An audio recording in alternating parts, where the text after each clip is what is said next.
What's going on, guys? It's Gendo here, and welcome to episode 8 of If I Had a Hammer. And we're going to wrap up our first season at West Ham United versus Manchester United and Arsenal. Two extremely tough, monumental tasks ahead of us. But before we get into those matches, let's show you how we've been faring the last couple of months. And following the match versus Aston Villa, we faced off against Dortmund in the quarterfinal of the Europa League. And unfortunately, we lost 1-0 at home. Pierre-Emerick Aubameyang, the big Dortmund striker, getting the only goal in the 8th minute. And unfortunately on our side, Marouane Fellaini got himself 2 yellow cards and will not be able to play in the second leg. Against a team like Dortmund, we played fairly average, nobody getting above a 7 except for Pedro Obiang. And then taking a look at the stats, we both had equal amount of shots with 8. We had more on target though, 4 on target, but a lot less possession. Dortmund controlling the ball and closing down any chance we had in the second half to prevent us from knotting it up at 1 apiece. So going back into Germany, I should say, we're going to have a tough time since they have that away goal on their hands. We then started a pretty decent run of form in the Premier League, starting with a 1-0 victory away from home against Norwich. Christopher Samba getting the only goal for us in the 4th minute. And to be quite honest with you, it was probably a lucky head-in from a corner kick, as overall the team played rather bad trying to get the ball in front of the net, but Norwich's defense remained solid for the rest of the 90 minutes. We only had 7 shots, 3 of them on target, and less than 40% possession. You don't win too many of those games, but we had a very solid back line. And in fact, this is the formation that we started to use starting with this Norwich match. We're going with this. We're going with a very deep 4-4-1-1 with the 2 DMs. And since this match, we have utilized this formation for the next run of matches. So instead of building the wall, instead of going with that 4-5-1 or the wingers pushing up, we've gone with this. We've tried to be a little bit more defensive. And as you will see, it has proven to have a little bit of decent results. We're cutting down on the possession, but we're also taking our chances. And the formation did gel a bit in the return leg against Dortmund. We were able to score a goal in the 62nd minute off of a Marky Noble penalty. However, Dortmund's onslaught was not able to get the job done in regular time, so we actually pushed it into extra time, but unfortunately, we couldn't hold out for penalties as Adnan Januzaj being loaned in the 118th minute, scoring the match winner for Dortmund. I should say aggregate winner. It was as a match equalizer on the day. But all the same, we are out of the Europa League now after putting up a tough fight versus Dortmund. Team played fairly average, but at the same time, we didn't really get as many shots on us as I would have liked. 14 shots, yes, but only 2 of them on target. We were really lucky to get the goal that we did. But £700,000 isn't that bad of a consolation prize, so now we have to turn our attention towards the league. We followed a 1-1 draw in the Europa League to a 1-1 draw at home versus Watford. Troy Deeney getting Watford on the board first, opening up the scoring in the 28th minute. And it took an Alberto Pelosi 3rd minute of stoppage time screamer from all of 20 yards out to help propel a 10-man West Ham to getting a point versus Watford. It was really unfortunate that Sven Bender got himself sent off in just the 7th minute, and then Marouane Fellaini getting himself injured in the 88th. So we essentially finished the match with 9 men on the pitch, and against 11-man Watford side, we were able to somehow scrape a goal together. We took 8 shots, 4 of them on target. Yes, a lot less possession. But the formation is proving to be, if at the very least, defensive-minded. But there could be a little bit of subtle tweaks to help push it to be a little bit more offensive-minded as well. Get a good little balance going. Without the likes of Sacco or Marouane Fellaini or Sven Bender, we didn't take as many chances as we would have liked. We didn't have the right amount of attacking presence up front, as well as the stalwart defending from Sven Bender in the back. And we lost 2-0 to Swansea away from home. Wayne Routledge and Adair getting the goals for the Swans in the first half. While we did have a double-digit shots, only 2 of them on target, something that needs to be worked on.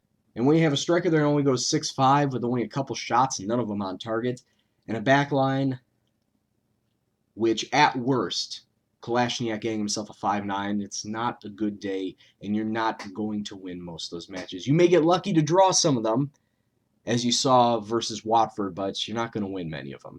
Just need to pick ourselves up and get back on track. which we did. We started our run of form versus bottom of the table teams, starting off away to Leicester, and we defeated them 1-0 off of an Alberto Pelosi goal in the 80th minute. It was a long time coming as we were pressuring Leicester for most of the second half, had most of the possession, kept it within their, at least within their half for a good portion of the time. After 10 shots with 4 of them being on target, only 1 goal to show for it, still shows a little bit of lacking in the attacking movement and the attacking pressure.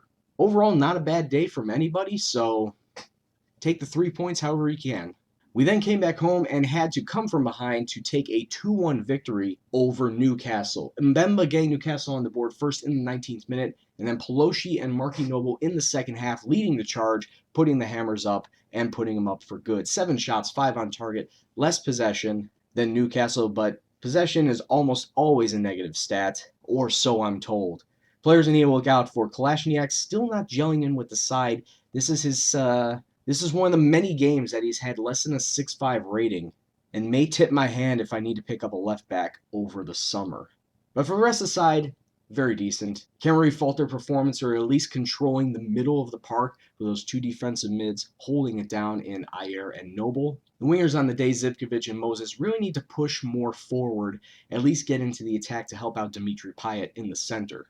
But that's a tactic we can try out for a different time. Stacking wins is always nice, and we got another 2-1 scoreline in our favor as West Ham downed Crystal Palace away from home 2-1.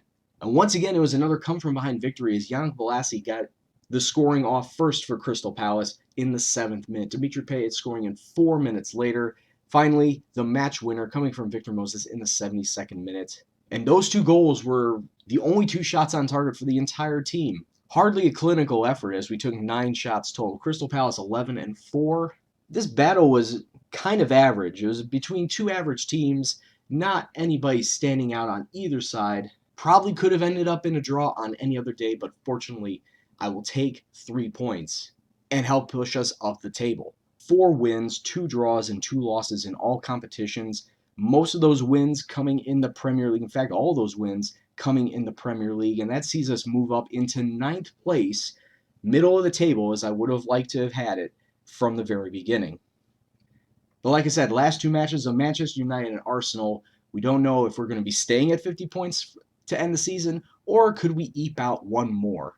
Either way, I'm very content with how we're going to end, and hopefully we'll get some decent money at the end of the season to help bring in some new players. But enough jibber-jabbering, let's get on to the final 2 matches, starting off versus Manchester United. Now, it's very unfortunate I have to use this formation on the day as both Sakho and Pelosi are coming off of injuries. Pelosi, they both suffered injuries in training during the week and were not, and as you can see down here, are still not fully fit to be even in a playable side. So we're going to have to go with a strikerless formation, the first time using strikerless all season, in fact, all game, really. And it's going to be a 4-6-0, as you can see here.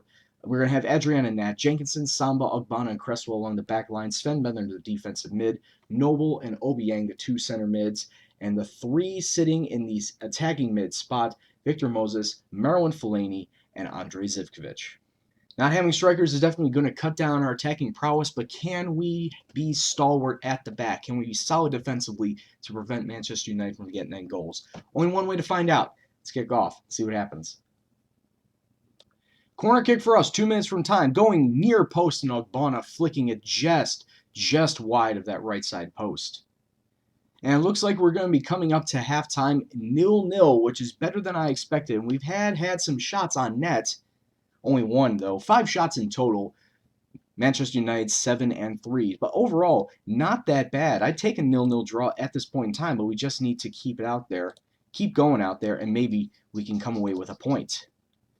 Now corner kick on the other end, and Ashley Young finds Antonio Valencia, and Valencia puts Manchester United up 1-0 after 62 minutes. And it was a long time coming, let's be honest here. They've taken 10 shots, 4 of them on target. And let's be honest here, they've had the majority of the possession, the majority of the pressure. It was bound for Manchester United to get a goal, and it finally broke loose right here. Well, that was disappointing. Jenkinson with a harsh tackle in the box, and Manchester United get themselves a penalty kick. And with a chance to go up 2-0, who's taking it? Anthony Martial. to essentially seal the match, and he does. He makes it 2-0 to Manchester United with 13 minutes left to go. And with how meager our attacking chances have been, we might as well just say it's over right here. And Adrian with the yoga pants. Oh, he dove to that side and actually had a good beat on it, too. Don't tell me Jenkinson's going to be sent off. No, he's going to get himself a yellow card. 2 bad tackles. One in the box, this time outside of the box, but it gives Manchester United a free kick with 2 minutes of stoppage time left on the clock. And we cleared away. Adrian just kicking it deep. That's pretty much all he can do. And Kalashnik tried to find Dimitri Payet up on the wing. And with 3 of my back line on yellow cards, they all have to be wary. Good cut out there. There's still 2 minutes left. All 2 minutes of stoppage time. Kalashnik to Zivkovic. Can we get at least one? Fellaini coming through, but he was offside. Couldn't get a goal against his former club. And there it is, full-time. Manchester United 2, West Ham 0 at the Bowling Ground, as the team failed to do anything worth noting. But then again, that when you don't have your 2 strikers in Dimitri Payet and Antonio Pelosi, you're not really expected to do much. So hopefully in the last match versus Arsenal, we can pick up a goal. We can put a little more pressure on the Gunners than we did against the Red Devils. So here we are, back up to code, back to using our formation that we used for the last month and a half of the season. And we're going up against Arsenal, who are going to be playing a 4-2-3-1. And this is going to be the starting lineup for today in the final match of the season. It's going to be Adrian and Nets, Cresswell, Ogbonna, Tompkins, and Socrates along the back line. Mark Noble and Sven Bender will be the 2 defensive mids, with Moses and Antonio playing out wide. Dimitri Payet being the lone cam, and Alberto Pelosi is the lone striker up front. Hopefully we'll put in a decent performance on the last day of the season. Hopefully you guys can see how decent this formation will work. Like I said, it's more of a defensive-minded formation, not so much in possession, not so much in attacking, of course, but maybe we can get a goal out of it. But at the very least, I want to prevent the Gunners from getting anything. So let's kick off and see what happens. 12 minutes on, it looks like Arsenal have already shown up to the match. Good pass in from Bellerin, and it finds the foot of Danny Welbeck, and Danny Welbeck puts the Gunners up 1-0. I mean, we knew this was going to happen. I mean, Manchester United, Arsenal, 2 of the big boys of the English Premier League, and, I said I was going to do the last 2 matches, and I fully expected this to happen, and it's happening early.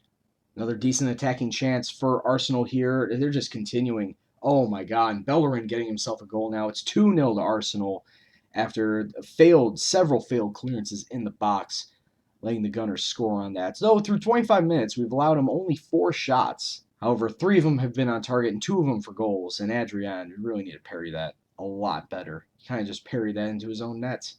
Noble. Dimitri Payet. Can he turn around his man? He's trying. Oh, but Michael Bradley tackling him down in the box. And Michael Bradley already on a yellow card. He's not going to get a second card here, but we do get a penalty right before the half. And it is going to be Mark Noble stepping up. Can he put the hammers up? Step up. Oh, just past. Wow, Petr Cech. Just past Petr Cech, and Mark Noble gets West Ham on the board right before the half. It's 2-1. Petr Cech dove correctly. I thought he would have gotten a hand on it. And with that said, 2-1 at the half.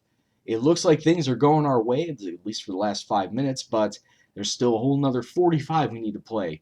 And Arsenal can sure as hell can close us down whenever they want to. So we need to tell them, just tighten up. Keep tightening up and hopefully counterattack, and maybe we can get ourselves another goal. A final point on the season would be nice.